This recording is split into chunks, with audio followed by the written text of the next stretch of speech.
बटाट्याची साल। आज आपल्याला बटाट्याची सालीपासून पदार्थ बनवायचा आहे। बटाटा सर्वजण अगदी आवडीने खातात, त्याचे विविध पदार्थसुद्धा बनवतात। आपण जेव्हा बटाट्याची भाजी बनवतो तेव्हा बटाट्याची साल जी आहे ती काढून फेकून देतो।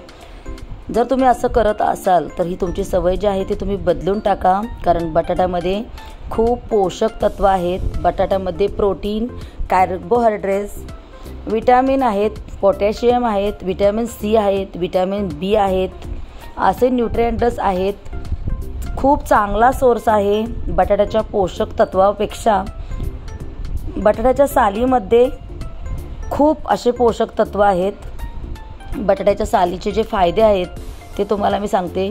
चेहऱ्यावरील जे डार्क सर्कल आहेत त्याला साल बटाट्याची उपयोगी आहे। डोळ्याखालील जी वर्तुळ आहेत त्याच्यासाठी साल उपयोगी आहे। जर केस आपले गळत असतील तर त्याच्यासाठी सुद्धा बटाट्याचा रस जो आहे तो उपयोगी आहे।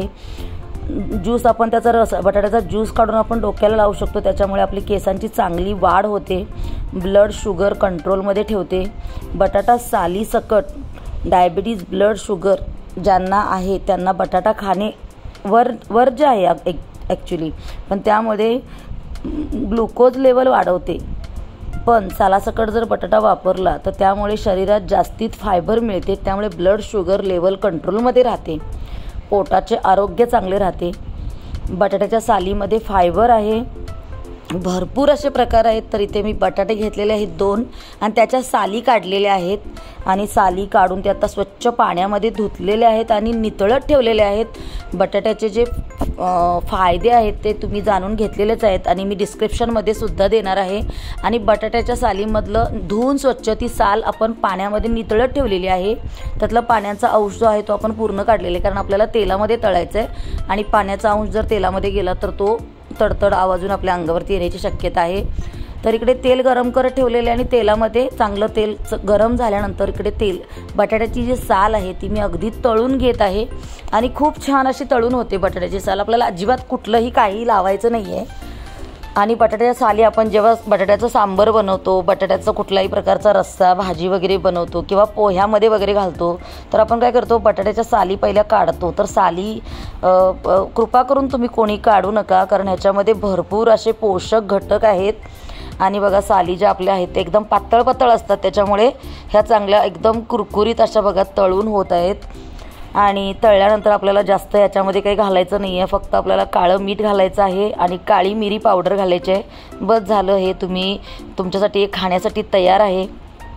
तर आपण म्हणतो की अरे शुगर असेल तर बटाटा आपण खायचा नाही। हां, शुगर असेल त्यांनी बटाटा खायचा नाही, पण त्यांनी जर सालीसकट जर बटाटा खाल्ला तर त्याच्यामधलं जे फायबर आहे ते वाढतं आणि ते शुगरवाले लोकंसुद्धा बटाटा खाऊ शकतात।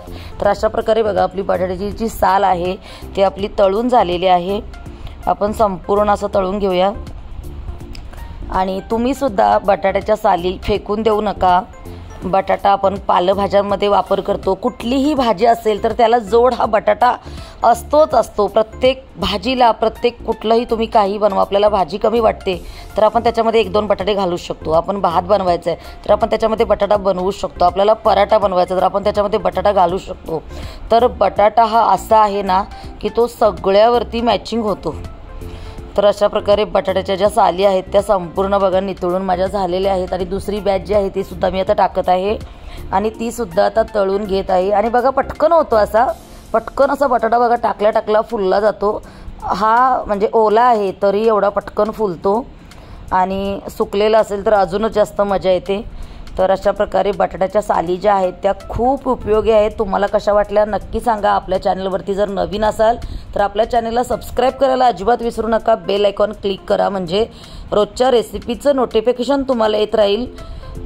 माझ्या रेसिपी तुम्हाला कशा वाटतात तुम्ही कमेंटद्वारे कळवा आणि बनवूनसुद्धा पहा, म्हणजे तुम्हाला त्या टेस्ट त्याची कशी आहे तुम्हाला सुद्धा समजेल।